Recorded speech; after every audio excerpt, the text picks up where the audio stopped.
চলুন আজ এমন একটা লেখা বিশ্লেষণ করি যেখানে রাজনৈতিক অস্থিরতা কিভাবে সমাজকে ধ্বংস করে তার ভয়াবহ চিত্র ফুটে উঠেছে। শুরুতেই জীবন নামের চরিত্রটির এই হাহাকার শুনুন। এই একটা প্রশ্নই বুঝিয়ে দেয় চারপাশের পরিস্থিতি কতটা ভয়াবহ আর হতাশাজনক। এখানে অন্ধকার মানে শুধুই আলোর অভাব নয়, লেখক একে রীতিমতো একটা দম বন্ধ করা জীবন্ত দানব হিসেবে তুলে ধরেছেন। সাধারণ অমাবস্যার রাতের সাথে মানুষের নিজেদের তৈরি করা এই ধ্বংসাত্মক দমবন্ধ অন্ধকারের তফাৎটা কিন্তু এখানেই একেবারে স্পষ্ট। আর সবচেয়ে অদ্ভুত ব্যাপার হল, লেখায় বলা হচ্ছে পুরো দেশটা নাকি একটা অজানা ভীতিকর লালচে আধারে ঢেকে যাচ্ছে।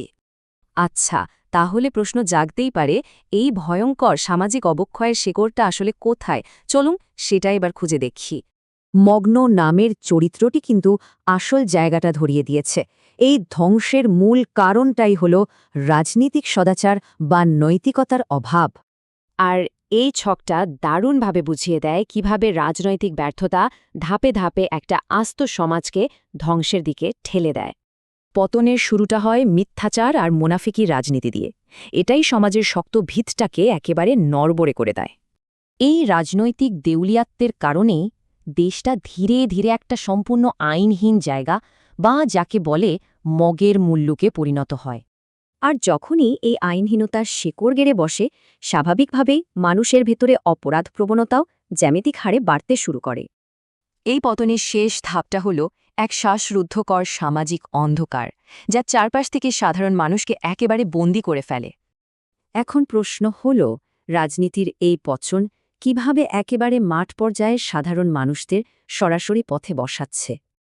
এই মানবসৃষ্ট অন্ধকার কিন্তু লেখার আলাদা আলাদা চরিত্রের উপর একেবারে ভিন্ন ভিন্ন প্রভাব ফেলেছে। চলুন সেটাই দেখি। যেমন কিশোরী গোলাপজান হল সমাজের সবচেয়ে দুর্বল মানুষদের চরম অসহায়ত্বের প্রতীক। নির্মম বাস্তবতা তাকে অনেক কিছুই শিখিয়েছে। অন্যদিকে জীবন হল বৃহত্তর সমাজের চরম হতাশার প্রতীক, যখন এই ভয়াবহ পতন থেকে পালানোর আর কোনোই উপায় থাকে না। এই টানা অস্থিরতা শেষ পর্যন্ত মানুষের মনের ভেতরের শক্তিটাকে যে পুরোপুরি ভেঙে গুড়িয়ে দেয়, সেটাই সবচেয়ে মর্মান্তিক। বাধ্য হয়ে জীবন এক ভয়ানক বাস্তবতা মেনে নেয়। সে বুঝতে পারে এই বিকৃত পরিস্থিতির কাছে তাকে হার মানতেই হবে।